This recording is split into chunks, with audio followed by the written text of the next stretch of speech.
Ẹ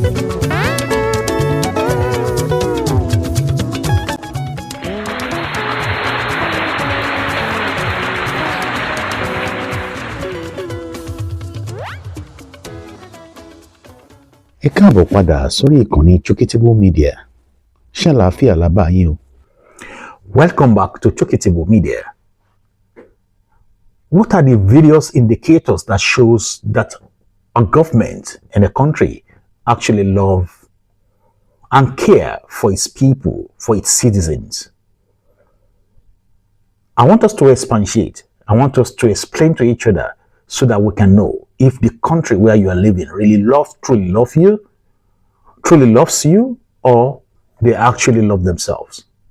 Talking in terms of the politicians in charge of the affairs and all the policymakers, from the people in the in the legislatures and people in the judiciary. We have three arms of government. So the executive, the legislators, and the judiciary.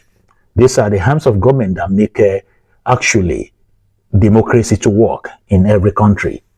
There are various indicators. So if these indicators are not met, just believe you me, your country is not doing you any good, or your politician or the leaders that you have in that country are actually not helping matters. Number one thing that I want you to note, according to my research, is that transparency must be in government. The governance must be transparent. That is number one. Number one, how are they going to be transparent? They have to have an open communication all the times with the people. The communication must be straight, must be direct. There shouldn't be any lies in whatever it is they are passing on to the people. What are they going to communicate? They should be communicating their policies and what they actually want to do for the people. Another point I want you to note is accountability mechanism. Do they set accountability mechanism in place for you or for the country, whereby the government officials are really responsible and they are accountable to the people that put them in power, people that voted them in power to represent them in various places, in various positions of government? Do you have that? Is there any accountability? Do you have that in your country? And is it real? Is it real or is it false? Even if you have that mechanism, but is the mechanism working for you? Number two is the social welfare programs. Does your country have a social welfare program for the less privileged or for the whole country as a whole? Universal healthcare services is among what we call a social welfare system, like a kind of safety net, whereby these are basic things. Like I used to say, there are certain things that we need to agree upon, even if you don't want to agree on everything, but there are certain things that you shouldn't touch. It's a no-go. That should be a no-go area. These are the things, are policies that are going to help the people. Universal healthcare system, providing a quality healthcare system, healthcare services for citizens, regardless of their economic status, indicates a commitment to public health and well-being of the people. Access to education is number two. Education must be free, must be accessible, must be a quality one, so that at least you are building the country, you're building nations for tomorrow. So that's why I said education, access to education, from tertiary institution, from primary schools to tertiary institution, even from the crèche, so that at least you can build a good brain that will further the nation that you haven't, that you want to bequeath to them and to these young ones. Then you have to have social safety nets. Those people, we are not, all fingers are not equal, but that's why the government is there to provide for the people that are unable to meet their own daily demands. So social safety net, implementing programs such as unemployment benefits, food assistance, and housing support for vulnerable population shows a commitment to protecting citizens during difficult times. Social welfare. What is social welfare?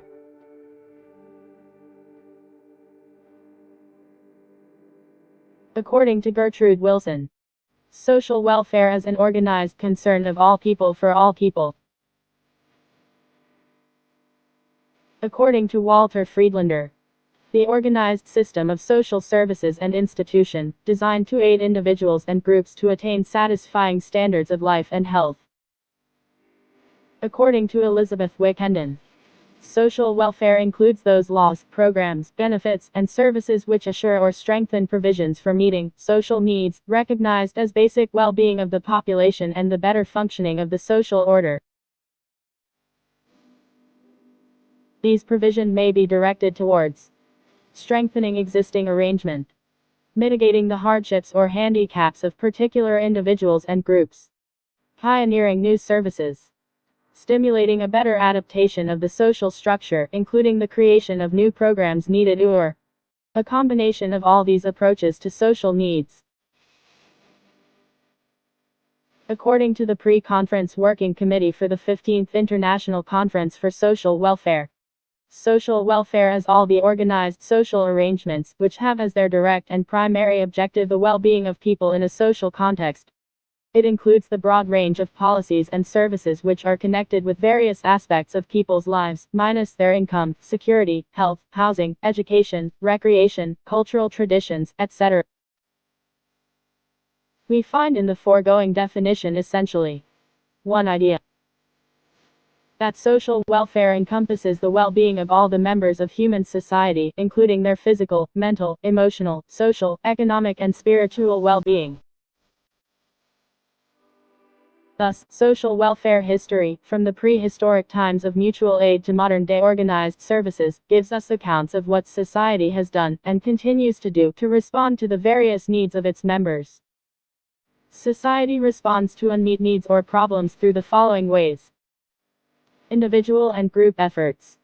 A systematic and voluntary efforts undertaken by individuals or groups in response to the unmet needs of people in a community. Major societal institutions, which have their designated roles and responsibilities for meeting human needs.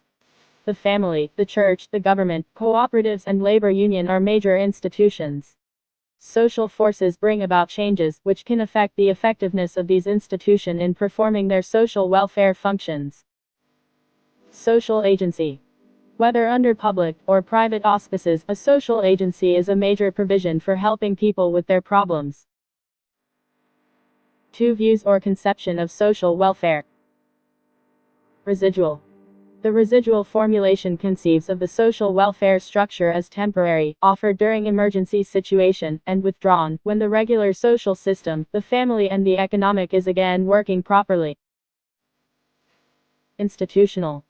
Formulation in contrast, sees social welfare as proper, legitimate functions of modern society. That some individual are not able to meet all their needs is considered a normal condition, and helping agencies are accepted as regular social institution. Social welfare programs falls under the following categories. Social security. This refers to the whole set of compulsory measures instituted to protect the individual and his family against the consequences of an avoidable interruption or serious diminution of the earned income disposable for the maintenance of a reasonable standard of living. Personal social services. These refer to service functions which have major bearing upon personal problems, individual situations of stress, interpersonal, helping people in need, and the provision of direct service in collaboration with workers from government and voluntary agencies. Public assistance. This refers to material or concrete aids or supports provided, usually by government agencies, to people who have no income or means of support for themselves and their families for reasons such as loss of employment, natural disasters. Number three, economic opportunities. Job creation is part of it. The government must make sure that they create jobs, and they create a form of investment into these economic activities, like infrastructures that will make businesses to go on, that will make people to be better than what they are or where they were the last year, and where they are or where they are heading to this year or the new year. So they must provide infrastructure, and we all know what we call infrastructure, like water, electricity, and all the rest, to further their businesses. Innovations is part of it. Fostering innovation and indicates our focus on economic stability for growth. Like foreign exchange stability of the country currency and stuff like that.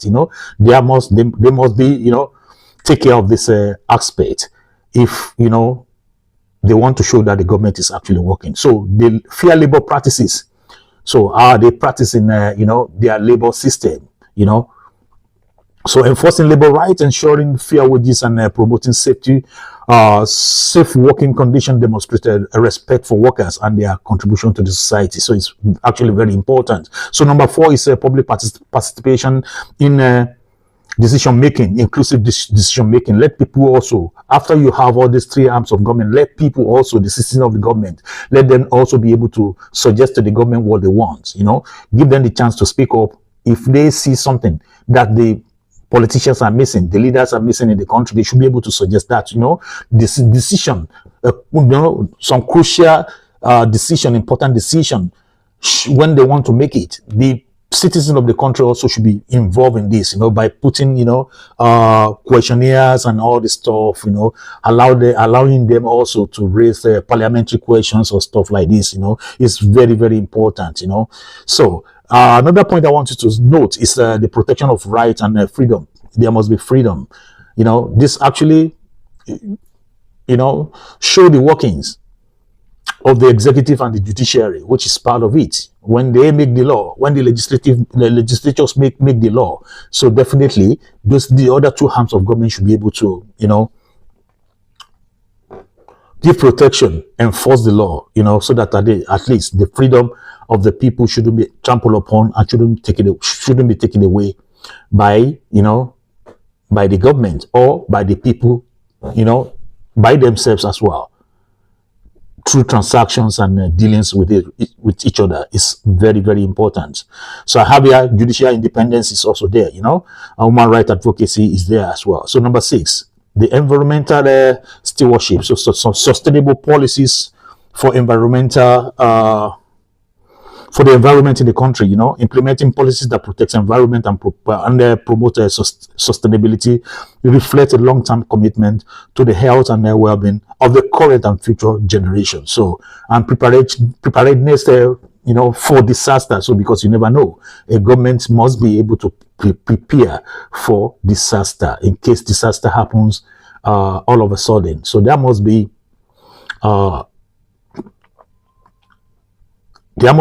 preparation. They must foresee this so that at least when this happens, they will be able to take care of it for the people. Because when disaster happens, it's always like beyond the power of the common man. So the government, and that's why the government is there. So I talk about security as well. So security of life and properties is also very important. So I want you to note all these things. So if you have this in your countries, you are lucky. So, but if you don't have it, then that means your government is not working. So take this into, cognizance and put it in your diary in case there's chance for you to elect new leaders, chance for you to elect new representatives or to appoint new representative that was going to represent you on a larger scale, or even if you or yourself also want to participate in government or in governance. So you should also know this. These are part of the indicators that will show to you that your government is working, or you also that wants to join the government will be able to suggest things, and people in the country should be able to know also to suggest things to the government in power.